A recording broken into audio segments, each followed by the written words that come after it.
Salut à tous, c'est PJ, bienvenue sur Bodytime, j'espère que vous avez passé des vacances au top du top. C'est la reprise et donc je vais faire une vidéo un peu sur les blessures, tout ça. Vous nous avez souvent demandé, que ce soit dans les commentaires des vidéos ou sur les réseaux sociaux, comment gérer une blessure, comment récupérer, comment l'éviter. Donc voilà, une petite vidéo récap avec nos conseils afin d'éviter déjà premièrement les blessures et si ça vous arrive, comment récupérer le plus vite possible. Donc une blessure en musculation, il peut y avoir deux choses, c'est-à-dire soit ça va être une blessure articulaire, par exemple les genoux, les coudes, les poignets, soit une blessure musculaire, un muscle à proprement parler. Au niveau articulaire, ça peut être par exemple un épanchement thyroïde, ça veut dire qu'au niveau du coude, vous allez avoir un petit peu de liquide qui va sortir, ça va faire une petite inflammation et donc une petite douleur. Après, ça peut être aussi au niveau tendineux, c'est-à-dire l'insertion du muscle. Par exemple, souvent on peut avoir mal un petit peu au long biceps, au niveau du tendon, donc on a l'impression qu'on a mal à l'épaule, mais en fait ça va être à cause du tendon du biceps. Ou ça peut être aussi tout simplement une entorse qu'on se fait sur un mouvement musculation. Au niveau musculaire, ça peut être par exemple une petite déchirure. Donc là, c'est juste quelques fibres musculaires qui vont se déchirer. Un peu plus grave, ça peut être un claquage. Donc là, ça fait vraiment pas mal de fibres musculaires qui vont se déchirer, donc ça peut faire un petit trou. Et à l'extrême, ça peut être carrément une rupture, soit du muscle, soit du tendon. Donc les causes de ça, une entorse ou quoi, ça va être un mauvais mouvement par exemple. Souvent aussi, ce qui va arriver, un claquage, une déchirure, une rupture, ça va être dû soit à un mauvais échauffement, soit à une sollicitation trop importante, une fatigue extrême. Par exemple, aller s'entraîner alors que le corps il est un petit peu à bout, on est en surentraînement. Tout ça, ça va générer des risques et donc ça peut engendrer des blessures. Au niveau articulaire, ça peut arriver aussi tout simplement trop de répétitions, trop de chocs, par exemple au niveau des genoux. Ce que je vous disais, à force, l'articulation elle va un peu moins bien réagir. On va abîmer par exemple au niveau des genoux un petit peu les ménisques. Il va y avoir un petit peu de liquide qui va sortir. Voilà, donc tout ça, c'est soit le surentraînement, soit une fatigue extrême qui fait ce genre de blessures. Et donc le mieux par rapport aux blessures, ça va être de les éviter. Et pour ça, ce qu'on vous recommande, c'est bien sûr d'abord de bien vous échauffer avant une séance. Pourquoi ? Parce que vous allez augmenter la température corporelle, vous allez chauffer bien sûr les articulations, les muscles, et donc ça va éviter de les prendre à froid et donc de risquer la blessure directement. Ensuite, pensez à avoir une exécution vraiment parfaite. Donc travaillez, notamment si vous démarrez en musculation, sur l'exécution des mouvements et notamment sur le gainage. Pensez à vraiment gainer au maximum. Il y a beaucoup de blessures au niveau du dos. C'est super important le fait d'avoir un très bon gainage parce que c'est comme une ceinture naturelle qui s'insère sur les lombaires et donc ça va éviter tous ces problèmes articulaires au niveau des vertèbres, par exemple se coincer un disque, tout ça. Ensuite aussi, pensez à garder une bonne amplitude des mouvements et pour ça, vous devez avoir une bonne souplesse. Donc travaillez aussi la souplesse. Nous par exemple, c'est notre gros défaut avec Alex. Actuellement, on essaie de travailler mais pendant trop d'années, on a laissé ça à côté et du coup, vous perdez en amplitude, vous perdez en mouvement et forcément, ça sera plus dangereux pour vous donc vous avez plus de chances de vous blesser. Il est aussi super important, comme je vous ai dit, le gainage, mais aussi de travailler les muscles fondateurs. Par exemple, au niveau des épaules, on va travailler un peu ce qu'on appelle la coiffe des rotateurs. C'est pas vraiment, on va travailler les muscles vraiment profonds, mais c'est juste travailler les muscles de manière différente afin de stabiliser l'épaule, par exemple, ou stabiliser les jambes, les abdos. Pourquoi ? Tout simplement pour ne pas travailler que les muscles moteurs, mais aussi ceux qui vont servir à la stabilité, droite, gauche, avant, arrière, et donc éviter un déséquilibre et éviter une blessure. Et enfin, dernière chose, pensez à écouter votre corps. Je vous l'ai dit, souvent une blessure, elle va arriver avec une fatigue extrême.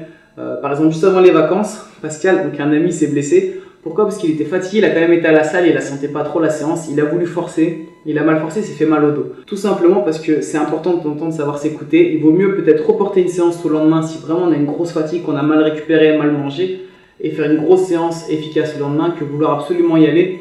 Et peut-être justement mal forcer, pas avoir de résultats au niveau musculaire, pas avoir de croissance musculaire et prendre le risque de se blesser. Ensuite, si malgré toutes ces précautions, une blessure survient quand même, il va falloir chercher à la soigner le plus vite possible.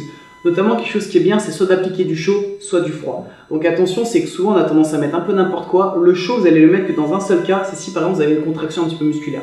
Par exemple, en haut du dos, les lombaires qui sont restés contractés, vous allez mettre du chaud, ça va vous aider à détendre un petit peu, donc à faire passer un petit peu la douleur sur l'instant, sur le moment donné. Par contre, le froid, ça va être valable pour tous les autres cas. Donc, c'est-à-dire, si par exemple vous avez une entorse, vous mettez du froid. Si vous avez une déchirure, un claquage, peu importe, vous mettez du froid. Pourquoi ? Parce que le froid, il va faire une vasoconstriction. Ça veut dire qu'il va réduire au maximum les vaisseaux sanguins, ce qui va éviter trop de sang de sortir. Donc, ça va éviter une trop grosse inflammation. Donc, au niveau articulaire, au niveau musculaire, c'est une déchirure, tout ça. Vous mettez du froid régulièrement et vous allez améliorer un petit peu la récupération. Bien sûr, il n'y a rien de magique. Quand on a une blessure, il faut savoir être patient. Et voilà. Par exemple, un kiné m'avait expliqué que si vous tordez la cheville, le plus important au départ, c'est de compresser au maximum. Ça veut dire que si vous tordez la cheville, si vous pouvez, vous faites soit un bandage, soit vous appuyez dessus afin d'éviter que ça gonfle trop pendant 20 à 30 minutes. Et après, vous allez pouvoir appliquer du froid, par exemple, pour pouvoir aller voir le médecin ou aller voir un spécialiste. Ce que je vous dis, c'est pas un remède absolu, c'est juste que par exemple, si vous êtes à la salle de sport, premier réflexe, essayez de compresser pour pas que ça gonfle trop. Et après, vous mettez le froid et par exemple, vous allez voir un spécialiste tout de suite dans la foulée qui lui vous dira un peu mieux ce qui s'est passé, peut-être passer une radio, un IRM, tout ça. Ensuite aussi, ce qui est super important, si vous avez une blessure, c'est de chercher la réelle cause du problème. Par exemple, des fois, on peut avoir une tension en haut du dos. C'est bien de régler ce problème-là, mais si on ne règle pas les autres soucis qui vont être liés à ça, eh ben, il va toujours revenir. Par exemple, nous, avec Alex, on va assez souvent chez l'ostéo à cause de tensions musculaires. Et si moi j'ai un problème en haut du dos, c'est simplement parce que j'ai un bassin un tout petit peu décalé, j'ai forcé un tout petit peu différemment. Donc on a tous des déséquilibres qu'il faut garder parce qu'on est fait comme ça, on ne peut pas être équilibré à 100%. Mais il faut apprendre à se connaître et savoir que à ne pas forcer correctement, vous allez en créer d'autres et ceux-ci, il faut les éviter. Pourquoi? Parce qu'en forçant mal, notamment à la salle de muscu, là vous allez prendre le risque de déséquilibrer un petit peu votre corps et de créer ce genre de blessure. Et enfin, dernière chose aussi super importante, c'est soyez prudent. Ne cherchez pas à reprendre trop vite le sport. Si le spécialiste vous a dit que vous devez attendre encore 3 semaines, attendez vraiment jusqu'au terme. Pourquoi? Parce que des fois on se sent mieux, on veut reprendre un petit peu plus tôt et vous allez prendre le risque de travailler sur une blessure, de créer d'autres déséquilibres. Par exemple, vous allez un peu moins forcer avec la jambe droite parce que vous étiez blessé au genou droit. Donc vous allez forcer un peu plus à gauche, vous déplacez un petit peu le bassin, vous pouvez soit vous blesser au final à gauche, soit vous créez un déséquilibre un peu plus haut. Donc moi c'est ce qui m'est un petit peu arrivé, tout ça. Donc si ça vous intéresse, notamment de savoir les blessures d'Alex et moi, dites-le dans les commentaires, on fera une vidéo un petit peu plus poussée là-dessus, comment on a récupéré tout ça. Mais en gros, voilà, ce qu'il faut retenir, c'est ne cherchez pas à reprendre trop tôt, soyez patient. Si vous êtes blessé aux jambes, bien sûr que vous pouvez peut-être continuer de faire du gainage, travailler un petit peu le haut du corps. L'inverse, si vous êtes blessé à l'épaule, peut-être vous pouvez faire les jambes.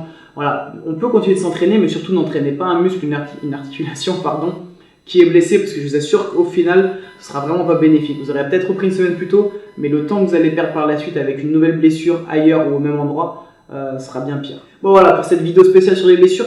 Dernier petit point aussi, super important, ne prenez pas trop d'anti-inflammatoires, d'antidouleurs.